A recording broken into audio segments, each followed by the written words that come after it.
Three-time manager of the year. Always good to talk baseball with Joe Madon. He joins us now. Joe, it's Brian Kenny. Great to talk to you again.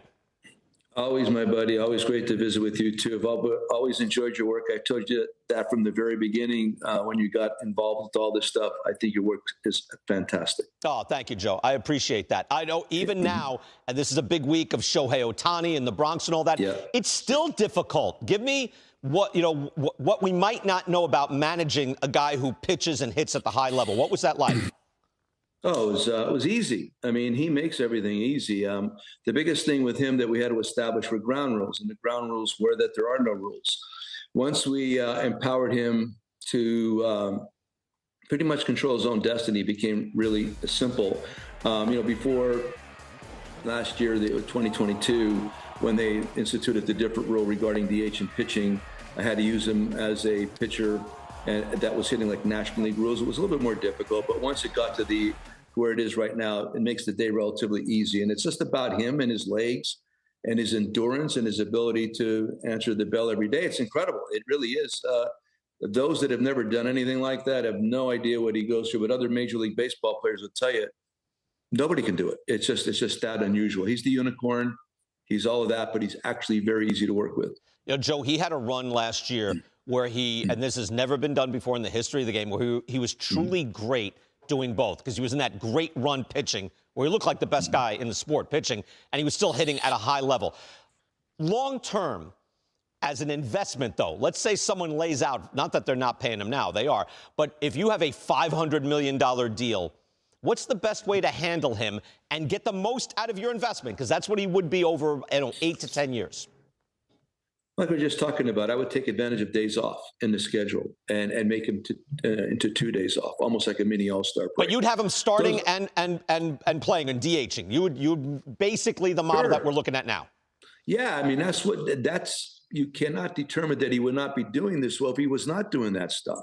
I mean, just to say that you want to parcel him out a little bit more and have him maybe hit less and continue to pitch maybe on the same schedule, that's not to say that he's going to give you that same kind of offensive work. Things may suffer from the fact that his routine is constructed in a different way. Maybe as he gets older, it might be necessary, but he's kind of in the prime right now. So I wouldn't mess with the whole lot. I would, again, talk to the guy. He is very upfront. Just by observing him on a daily basis, you'll know where he is energy-wise.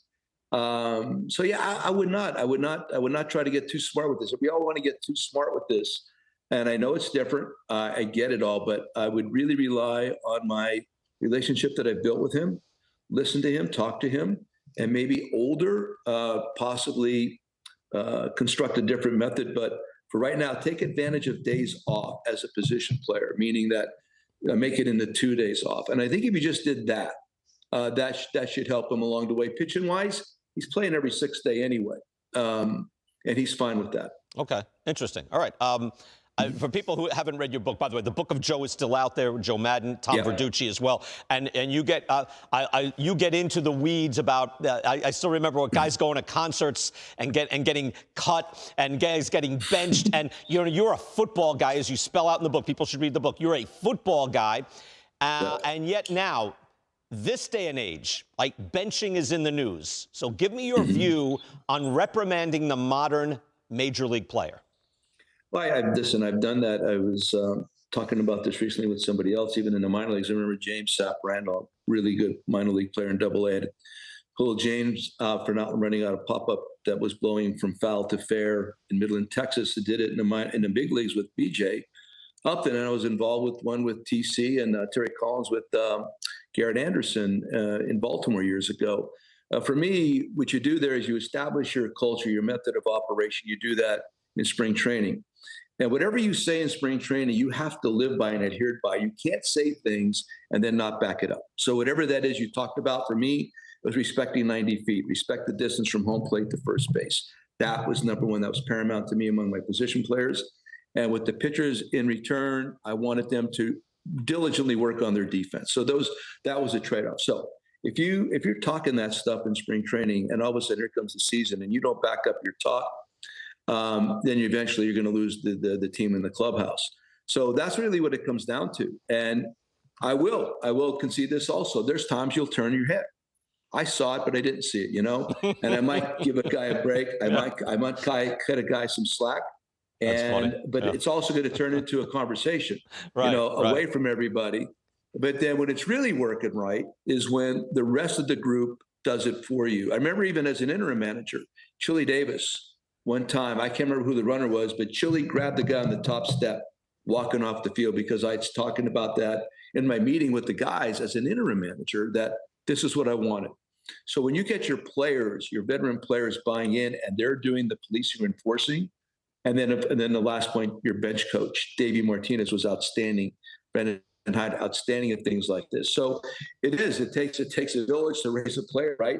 So once you put it out there, you got to follow through. And if you have the structure built, possibly it should never get back to you. Actually, it should have been taken care of before that. Interesting. All right. When everything is working perfectly like that. One last thing, and quickly, right. Joe, 9 years, you were at the vanguard with the Rays. They're still doing it. What do you make of the Rays now looking like a truly powerful team?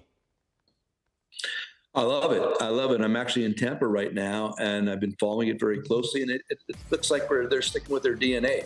I think right after I left, maybe things got different because I think they were chasing offense so much it got away from the defensive part of it.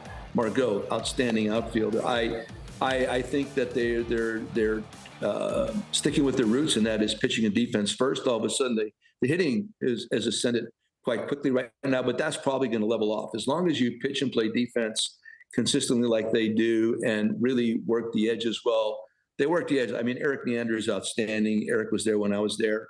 And that whole group, they have a nice little cocktail that they brewed, and they stick to it. And I think that's why they're able to separate. They don't get into the long-term contracts. They bring up new people that nobody else really knows about, again, because they know what they're looking for. And that's where I think the edge is created for them. Excellent. Joe, I read it in the summer. The guy who got cut, did he go to a Van Halen concert, or what concert did the guy go to? Yeah, it was Van Halen. Well, then it's worth it. I feel better. Yeah, right. No, Jay, if Jay's watching right now, Jay, I apologize. I want to apologize in person. I've already had Kenny Grant on my podcast. Kenny was the infielder that we cut, and I apologized to Kenny a couple of weeks ago. He drives a waste management truck in Patterson, New Jersey right now. But Jay, if you're watching, Jay, get in touch.